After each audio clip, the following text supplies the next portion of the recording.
За 5 дахь өдрийн оройн мэнд. За маргааш юм уу нөгөөдөр ер нь энэ зах зээлийн тавилан тэр чигтээ шийдэх гээд байна. За юунаас болох юм бэ гэх юм бол Дональд Трамп зэрэг Иран руу явуулах юм уу? Каргийн арал эсвэл өөр нэг төрлийн арлыг булаагаад авах гэж үзэх юм уугүй юм уу? Ерөнхийдөө өнөөдөр маргааштай шийдэх гээд байна. Америкчууд ерөнхийдөө тийшээ цэргүүдээ явуулж байгаа. За тэгээд энэ нефтний үн ханшны чартыг ингээ хараад үзэх юм бол нефтийн үн ханш ингээ тэгэрлөө пуужж явахдаа Дональд Трамп юу гэж хэлсэн бэ гэх юм бол ихтэй удахгүй бүх юм easy тэ бүх юм шийдэгдсэн. За тэгээд дараа нь дахиад 100-аас дээш гараа явах гэжсэн чинь саяхан Дональд Трамп юу гэж хэлсэн бэ гэх юм бол за Иранчууд надад яриад эхэлсэн өнгөрсөн 7 хоног ингээ ярьсан их тайвны төлөө тэд нэг ингээ гойрдож байна. За тэгээд нефтийн үн ханш 100-аас тэ $84 буцаагаад унтсан. Одоо хаана явж байна гэх юм бол буцаагаад $90 дээрээ ингээ явж байгаа. Гэхдээ цэрэг Иран руу явуулчих юм бол энэ бүх юм худлаа олон тэгээд нефтийн үн ханш буцаагаад дээшээ өсөө явчихна. За тэгээд Америкийн энэ oil futures тэ одоохондоо $97 хавцаа явж байгаа. Тэгээд хэдүүлээ Европын нефтийн үн ханшийг харцгаая. $103 тэ одоо $103, $104, $96 гэдэг чинь одоо бараг $8 зөрүү байна гэсэн үг. Окей. Азийн үн ханш $120, $130 дээр байгаа. Окей. Таиланд хомсдол аюулгүй байдал зарласан. Филиппин, Сингапур, Солонгос, Япон, Австрали гэх мэтчлэн. Окей. Тэгээд дөнгөж саяхан Катар окей. Юу зарласан бэ гэх юм бол өнөөдрийн тийм геополитикийн тайл манай групп дотор бас тавьчихсан байгаа. Idrots.com-оос бас манай судалгаагийн багц авсан бол та тэр одоо бас очиж байгаа. Энэ дээр бас аюул сонирхолтой шинэ мэдээлэлүүд байгаа. Нэмээд өнөөдөр бас нэг сонирхолтой нэмээд нэг супер миний хувьд бол баг хамгийн гоё судалгаа бас групп дээр тавигдсан байгаа. Энэ юу гэсэн энэ юуны тухай юм бэ гэх юм бол энэ Арабын газ нефтийн нийлүүлэлт ба Катар Европын зах зээлд хэрхэн нөлөөлөх юм бэ? Европын газны нөөцөд хэрхэн нөлөөлөх юм бэ? За энэгээр дамжуулаад нүүрсний үн ханш, газны үн ханш, нефтний үн ханш, бордогийн үн ханш, хөдөө аж ахуйн бүтээгдэхүүний үн ханш, Европын засгийн газрын бондны нөлөө ер нь бол энэ 7 хуудас юу байгаа. Тэгээ энэ дотор айгүй хөөрхөн арилжаанууд байгаа. Тэгээд тэр арилжаануудыг энэ 7 хоногт би илүү баталгаажуулаад, илүү тодорхой олгоод тэгээд энэ геополитикийн мэдээллүүдийг дахиад харчаад тэгээд эх 7 хоногт нэмж хийх эсвэл илүү гоё болох арилжаа позицуудаа засан гэсэн үг. За гэхдээ энэ тайлангаас хараад үзэх юм бол тэрийг заавалч уншаарай та. Өнөөдөр тэр Strait of Hormuz, Европын газ, хөдөө аж ахуйн тий Европын эдийн засаг, эрчимч энэ бол амар чухал. Энийг уншчих юм бол та манай багцыг тэр чигтээ ойлгоно. Логикийг. Окей. Гэхдээ одоо чуд урьдчилан хэлчихье. Европын газны агуулга хоосон 28% та байна. Ерөнхийдөө одоо нэг 30-35 та байх хэвээр. 3 сарын сүүлээр 4 сар, 5 сар, 6 сар, 7 сар Европ юу хийх ёстой юм бэ гэх юм бол Оросоос, Катараас хямдхан их үүсвэрээс газныхаа банка дүүрэх ёстой. Оросын газ худлаа, Катарын газ худлаа, Америкийн газ асар үнэтэй. За. Тэг Катарын газ бараг нэг бүтэн сар тасарсан. Qatar Energy онцгой байдал зарласан.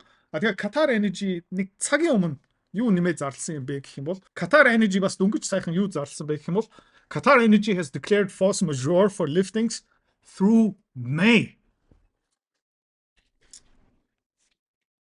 Юу гэсэн юм бэ гэх юм бол 3 сарын тээврүүд угаасаа худлаа, 4 сарын тээвэр худлаа, 5 сарын тээвэр бас худлаа. Хуцааны арилжаа хөрөнгө олт тийм мөнгөөр мөнгө олох амар сонирхолтой гацтай тийм. Гэхдээ амар хэцүү. Хэвч хүмүүс нь ерөөсөж чаддгүй. Ягаад чаддгүй юм бэ гэх юм бол ментор багш байхгүй, community байхгүй. Одоо сайн сонсоорой тийм. Би school community нээсэн. Тэн дээр юу зааж байгаа юм бэ гэх юм бол энэ толгоонд байгаа хөрөнгө олтын бүх чадвараар чамтай хуваалцаж байгаа. Тэрнээс гадна би ямар хувьцаа хизээ ямар ханшаар хэдэн хуваар авж байгаа юм бэ тэн дээр ил тавигдсан байгаа. Чи нөгөө дүр аж бол. За манай community-д нэгдсэн хүмүүс одоо 1 сарын байдлаар доллараар тийм ойролцоо 50-60% өгөөж аль хэдийн авцсан байна. За чи миний энэ чадварыг сурмаар байгаа юм бол энэ видеоны эцэст тийм манай равтан чам дэлгэн мэдээлэл өгнө. Тэгээд School community дотор уулзъя.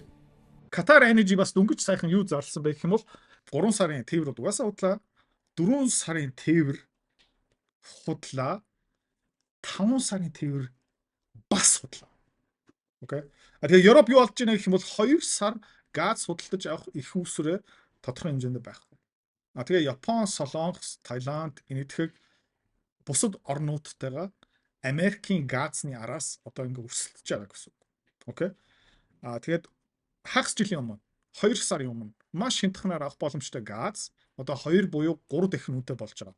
Тэгээд Европ юу гэсэн бэ гэх юм бол одоо 40-оос 50 тэрбум метр куб газ худалдаж авах хэрэгтэй.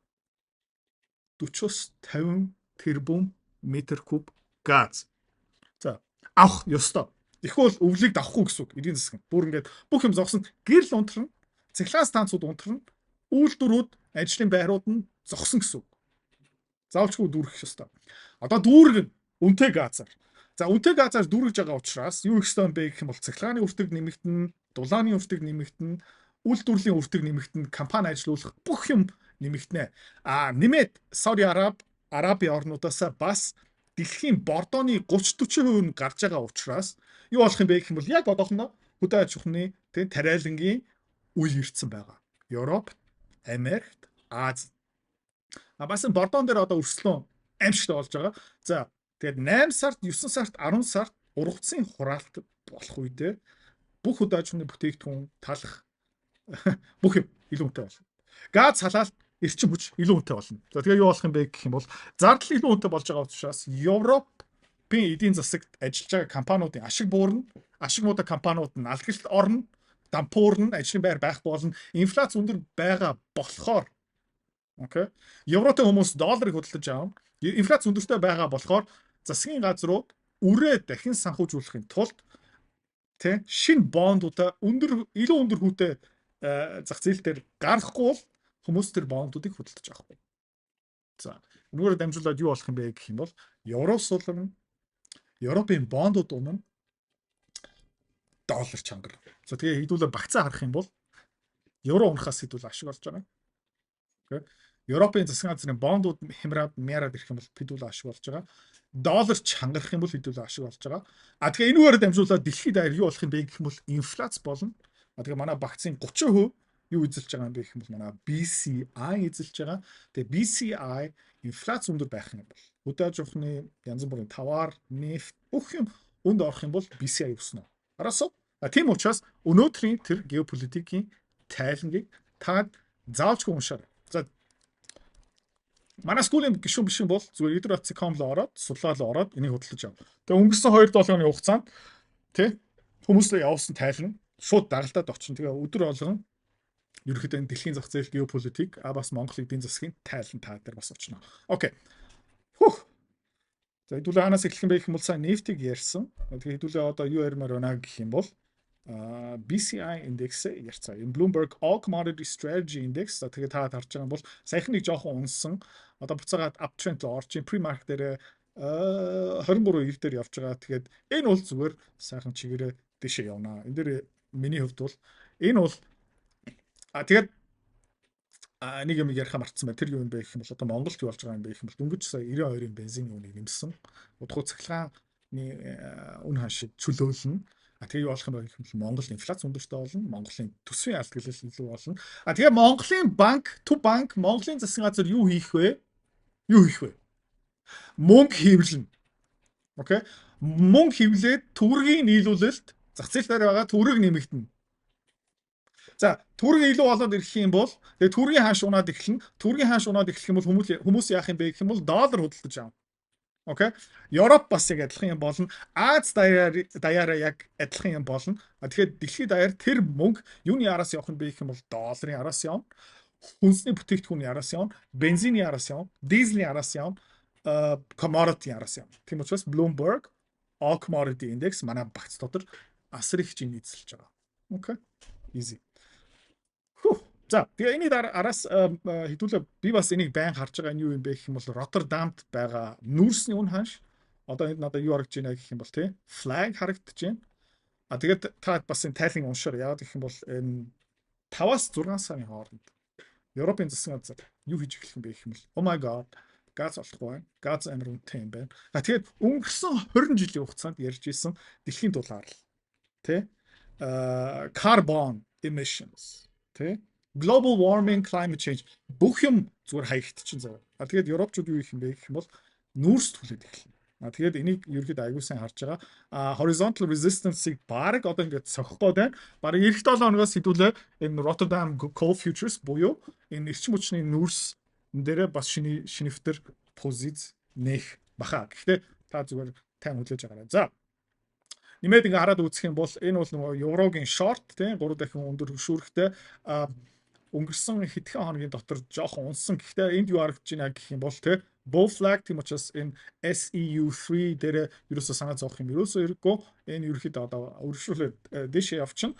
EUO бас яг адилхан recovery хийж байгаа. Ерөөхдөө яг адилхан юм ярьж байгаа. Та харж байгаа юм бол SEU3 ProShares Ultra Short euro харж байгаа юм бол ерөөхдөө чартны хувьд бол яг адилхан яагаад гэх юм бол хоёулаа euro short. Энэ EUO арай бага хөшүүрхтэй, SEO3 арай өндөр хөшүүрхтэй яг адилхан bull flag харагдаж байгаа. За, доллар индекс яваад үзэх юм бол яг адилхан юм харагдаж байна. Flag тэ bull flag энэ ерөөхдөө ингээд дэшээ явах нь багтлал маш өндөртэй. За, өөр юу манай багц дотор APA харцгаая. Earth APA Corporation ерөөсөө аргагүй. Яа, амар nice. APA лөө хэдүүлээ ямар ханшаар орсон бэ гэвэл 32.8 дээр орсон. Тэ? Одоо Yep, nice. 28 руу орсон.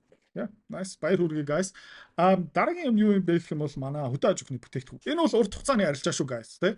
Wheat, corn, тэ. Ийшээ хэдүүлээ бас саяхан орсон ямар ханшин дээр орсон юм бэ гэх юм бол wheat дээр 22.80 дээр орсон. За яг нэг саяхан нэг дээшээ явсан. Одоо энд юу харагдаж байна guys? Та бас урт хугацаанд намайг дагж байгаа болохоор энд юу харагдаж байна? Энэ юу аа? Bull flag. За corn харцгаа. Эрдэнэ шиш тий. Ийшээ бас хөрхөн хөрөнгө олт хийсэн. За энд юу харагдаж байна? Bull flag. Окей. Тэгээд DSB энэ юу юм бэ гэх юм бол нөгөө Германы засгийн газрын бондын эсрэг арилжаа.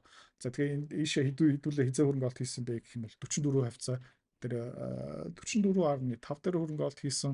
Одоо 45.1 ийшээ ингээд дэше явж байгаа. За тэгээд та харж байгаа бол техник зүгээс бүх юм ерөөхдөө болох гэдэг тий.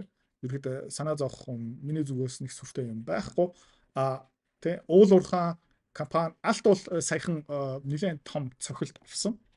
Яагаад вэ гэх юм бол төв банкуд зарж эхэлж байгаа. Гэхдээ сонирхолтой юм юу юм бэ гэх юм бол энэ уналт хинээс болсон бэ гэх юм бол тэгээ эндээ одоо бас нэг bear flag байгаа. Ерөөхдөө буцаагаад энэ 41,000 за баг энэ 37,000 руу унах нь баг тодорхой юм байна. Яагаад вэ гэх юм бол дампуурж байгаа улсууд юу хийж байгаа юм бэ гэх юм бол алтаа зарж байгаа. Дөнгөж сайхан Турк улс баг 50 тонн орчим алтаа зарсан. Тэгээ одоо санхүүгийн асуудалд орж байгаа улсууд валютын нөөц нь дуусж байгаа. Өөрийнх нь дотоодын валют нь гээд өмж байгаа улсууд юу хийж байгаа юм бэ гэх юм бол алтнаасаа аль болох салах гэж үзэж байгаа. Тийм учраас хэдүүлээ маргааш нөгөөдөр юу их юм нэгтгэхээс юу их юм бэ гэх юм бол энэ UGL позиц дахиад жоохон багасах баг. Гэхдээ алтлууга буцаагаад орно. Алтны уурхаануудаас салахгүй шүү. Алтлууга хэдүүлээ эргүүлээд орно. Яг гэх юм бол одоо хүмүүс юу гэж байна гэх юм бол тэ энэ хөгжиж байгаа орнууд ядуу орнууд дэлхийн зах зээлээс түүхийд авахын тулд худлаа олтуудаа юугаар хийж байгаа юм бэ гэх юм бол доллар авч байгаа. Монгол улс Орос улсад төгрөгөөс санал болох юм бол хүлээж авахгүй. Оросууд рублээс санал болох юм бол яг хуу эргүүлээд Оросоос нефть авмаар байгаа юм бол хүлээж авах. Окей. Гэхдээ Таиланд Тай баатаа санал болох юм бол Таиландаас одоо юу авах юм бэ? Тэр бол асуудалтай. Тийм учраас нөгөө нэгдсэн тэгээ хөргөх чадвартай валютан дээр ерөөхдөө тогтдог байхгүй. Тэгээд тэр бол өнөөдөртөө доллар хэвээр байна. Хятадууд ч гэсэн доллар илүү сонирхож байгаа. Япончууд доллар илүү сонирхож байгаа. Та ч гэсэн доллар илүү сонирхож байгаа. Оросууд ч гэсэн, Европчууд ч гэсэн бүгдээрээ ерөөхдөө долларын араас явсаар хэвээрээ байгаа. Гэхдээ Энэ бол эх 1 юм уу 2 жилийн дотор өөрчлөгдөнө. Яг гэх юм бол хэдүүлээ бас юу арах хэрэгтэй юм бэ гэх юм бол энэ Америкийн засгийн газрын бондыг харцгаая. Энэ юу юм бэ гэх юм бол 10 жилийн хугацаатай Америкийн засгийн газрын бондын хүү. Окей. За тэгээд таад юу харагдаж байна? Bear flag. Bull flag. Тэгээд энэ бол дэшээ. Тэгээд хизээ нэг цагт Америкчууд тэг Жо Байден ирэх барьж байхдаа Америк улсын засгийн газрын баталгаан хамгаалтын яамны төсөв жилийн ойролцоогоор $850 тэрбум гэсэн. Дональд Трамп ирэх бариад тэргээ $1.2 их болгосон. Саяхан Ираны дайн ихлүүлээд онцгой байдал зарлах гэж үзээд их хурлаас дахиад $200 тэрбум нэгж байгаа. Тэгээд $850 тэрбум төсөв 1.2 болоод одоо 1.4 болоод тэгээд одоо Иран руу ороод ирэх юм бол 1.5, 1.6, 1.7 их найд бол. Тэгээд тэр Америкийн засгийн газрын бондыг хэн худалдаж авах юм. Тэгээд тийм асуулт гарч ирэх байна. За тэгээд эзэний цагт Америкийн доллар хог болно. Гэхдээ хамгийн сүүлд тэрнээс өмнө ерөөхдөө хэдүүлээ үргэлж баг зэрэг ч гэсэн алттай байх хэвээр. Алтны уурхаануудаа ерөөхдөө нэг сүртэй зарч болохгүй. Одоо угаасаа хувиа аюу багасгсан байгаа. Тэгэхээр энэ шилжилт эрчтэй эхлэхээс өмнө хэдүүлээ бас тодорхой хэмжээний алтыг авсан байх хэрэгтэй байхгүй. Окей. За дүнээ хэлэхэд манай багц энэ хагасаа бүтэн сая болох юмд маш бэлэн. Иран руу дайрахгүй ч гэсэн энэ дэлхийн хангамжийн сүлжээ, эрчим хүч, газ, нефт бүх юм амар доголдсон байгаа. Тиймээс инфляц өсөх нь баталгаатай болцсон байгаа. Монгол дотроо ч гэсэн инфляц өсөж байгаа. Өнгөрсөн 2-7 хоногийн хугацаанд автоматагийн хөрөнгө оруулалтын багцыг зарим ихэвч багцыг 5-аас 10% долларын хэмжээгийг нэмсэн байгаа. Энэгээр дамжуулаад тодорхой хэмжээгээр бас инфляцаараа хамгаалж байгаа. Миний удирж байгаа хөрөнгө оруулалтын сан тэ одоо 100 гаруй саяас дээш хөрөнгө оруулалт хиймээр байгаа хүмүүс манай бас VIP хөрөнгө оруулалтын сан гэсэн байгаа. 80% доллар тэ одоо удахгүй 90% доллар болно. Тэгээд Монголд доллар олдох хүртэл ерөнхийдөө одоо доллар руу шилжиж байгаа. Тэгээд ерөнхийдөө инфляцаасаа давсан өсөлтийг авчрах тийм хөрөнгө оруулалтууд хийж байгаа. Тэгээ манай багц таадыг харж байгаа юм бол яг тийм багц. Тэгээ хэдүүлээ бэлэн. Тэгээ бэлэн биш хүмүүс яа скулинг гишүүн бол эсвэл манай тайлангийг ав. Бай бай. 5 дахь өдрөө сайхан өнгөрүүлээрэ бүсээ чангалаарай. Тэ мөнгө химнэрээ одоо жоохон зовлонтой үе ирхэн баг баталгаатай байна шүү. За. Хэрвээ та манай эдгээр цэцэрлэг бит хоёрын Earn Invest Be Free School Community-д нэгдэхийг эсвэл яг одоо үзэж байгаа бичлэгийнхаа хамгийн ихний линк дээр дараарай. Линк дээр дарснаар манай School Community-гийн ерөнхий мэдээлэл гарч ирэх ба хамгийн түрүүнд та school дээр өөрийнхөө профайлыг үүсгэх юм. Профайлаа үүсгэхийн тулд та заавал нэг зураг, өөрийн овог, нэр болон мэйл хаягаа оруулах шаардлагатай. Профайлаа үүсгэсний дараа та join гэж дараад Visa карта холбоно. Visa карта холбосноор сарын $29 төлбөр нь шууд татагдаад та манай community-д нэвтрэх эрхтэй болно. Манай community-д орж ирснээр юу байгаа юм бэ гэвэл одоо аль хэдийн 10 компанийн үнэлгээ, түүний Excel файл, давтамжтай ордог зах зээлийн шинжилгээ, судалгаа болон анхан шатны бүх суурь мэдээллүүд орсон байгаа. Мөн та надтай холбогдоод бүх зүйлээ асуух боломжтой. Хэрвээ танд сонирхолтой санагдчих байвал манай community-д нэгдээрэй.